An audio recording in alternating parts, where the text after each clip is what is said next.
Saudara-saudariku yang terkasih dalam Kristus, selamat bertemu kembali dalam kutipan Injil dan renungan harian pada hari ini.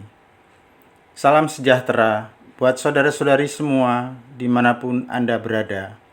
Damai dan sukacita oleh Roh Kudus melimpahi dalam hati dan kehidupan saudara-saudari semua. Amin. Marilah berdoa. Dalam nama Bapa dan Putra dan Roh Kudus. Amin. Malam telah berlalu, hari yang baru sudah mulai.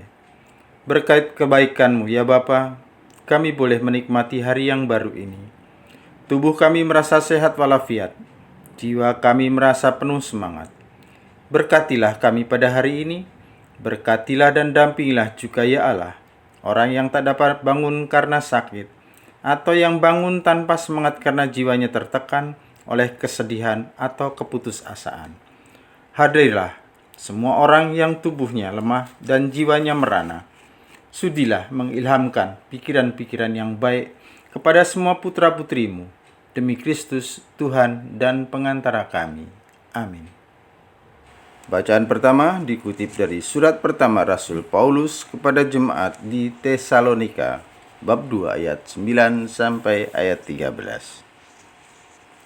Saudara-saudaraku, kalian tentu masih ingat akan usaha dan jerih payah kami, sebab kami bekerja siang malam, agar jangan menjadi beban bagi siapapun di antaramu. Di samping itu, kami pun memberitakan Injil Allah kepada kalian. Kalianlah saksinya, demikian pula Allah.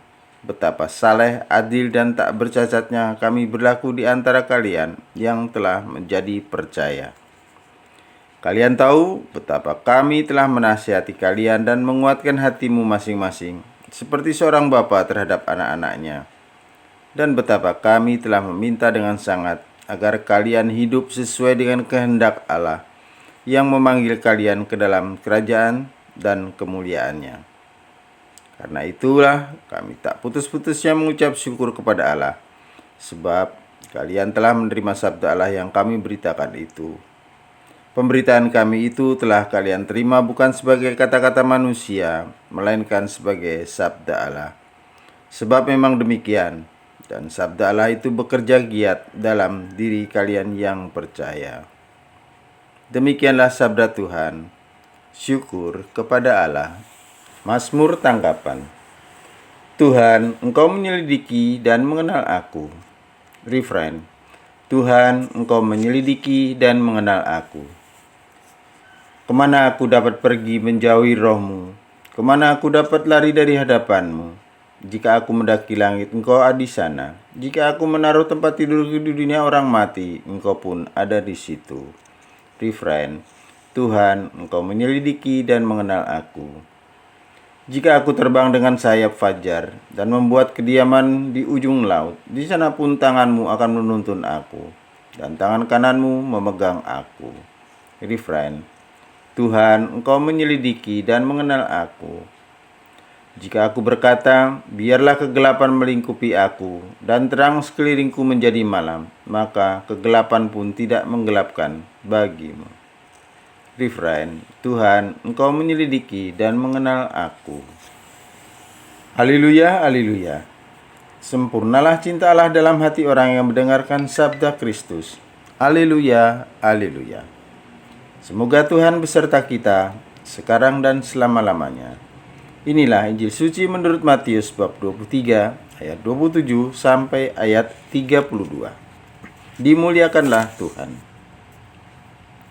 Pada waktu itu Yesus bersabda, celakalah kalian hai ahli-ahli Taurat dan orang-orang Farisi, hai kalian orang-orang munafik, sebab kalian itu seperti kuburan yang dilabur putih. Sebelah luarnya memang tampak bersih, tetapi sebelah dalamnya penuh tulang belulang dan berbagai jenis kotoran. Demikianlah pula kalian dari sebelah luar tampaknya benar, tetapi sebelah dalam penuh kemunafikan dan kedurjanaan.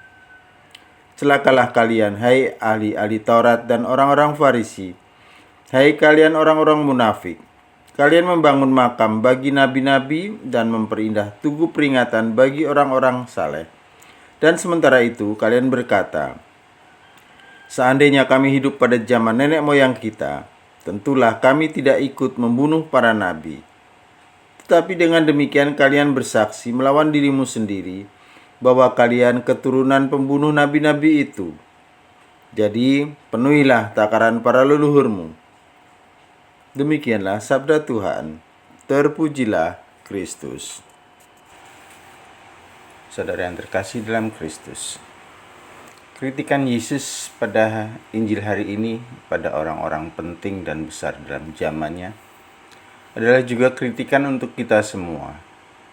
Sesuai kapasitasnya, harusnya mereka, orang Farisi dan ahli Taurat, bertindak dan berkata yang sesuai antara apa yang diajarkan dan apa yang dilakukan. Sudah selayaknya ada kesesuaian, keserasian. Kita saat ini mengatakan bahwa integritas diri menjadi sangat penting bagi kemajuan hidup kita. Sebagai manusia, kita mempunyai banyak pilihan, apakah mau sesuai antara kata dan tindakan atau sebaliknya. Ketidaksesuaian itu menjadi tanda bahwa hidup kita belum dan masih sering terpecah-pecah. Ketidaksesuaian itu menjadikan hidup kita ini tanda bahwa kita perlu terus belajar untuk konsisten akan kehidupan kita. Pilihan yang mengandung konsekuensi kita mau tidak mau terus-menerus belajar. Sebagai manusia Kristiani, kita diingatkan untuk mempunyai satu kesatuan diri antara warta dan kerja. Integritas diri sebagai orang Kristen menjadi perjuangan yang terus-menerus di tengah-tengah berbagai tantangan dunia saat ini. Kita mewartakan sabda Tuhan yang baik, maka sudah semestinya kita juga menolak berbagai bentuk korupsi yang ditawarkan pada kita. Tak jarang kita berdalih karena dilakukan banyak orang, maka kita mau tidak mau juga harus ikut arus. Apakah kita pernah sampai pada titik demi nama baptis yang ada pada saya, maka saya menolak ikut arus? Karena berkaitan dengan kemanusiaan kita, mungkin saja hal itu tidak mudah. Tak jarang kita masih menjadi Kristen yang permisif. Maka sabda Tuhan hari ini menjadikan kritik untuk kita terus-menerus. Sebenarnya kritik yang pedas, tajam, dan menusuk. Apakah kita masih mau seperti orang Farisi dan ahli Taurat yang dikritik Yesus? Dalam segalanya, mari kita belajar untuk tulus, tanpa modus, mengarahkan diri pada yang kudus. Saudara-saudariku yang terkasih, Injil ini menceritakan bahwa Yesus mengutuk kemunafikan untuk orang-orang yang sok beragama. Orang yang sok beragama pada umumnya merasa pengetahuan agamanya lebih tinggi, lebih jauh, selalu memakai nama Tuhan untuk menutup kedoknya, membawa kitab suci sebagai argumen pembenaran dirinya, dan suka melihat atau suka terlihat kudus, padahal hatinya penuh kudis. Yesus dengan tegas mengatakan, kalian seperti kuburan yang dilabur putih. Luarnya tampak bersih, tapi dalamnya penuh tulang belulang. Berbagai jenis kotoran. Bagaimana kita menangkal kemunafikan? Bukankah sulit untuk menjadi tulus sepanjang waktu?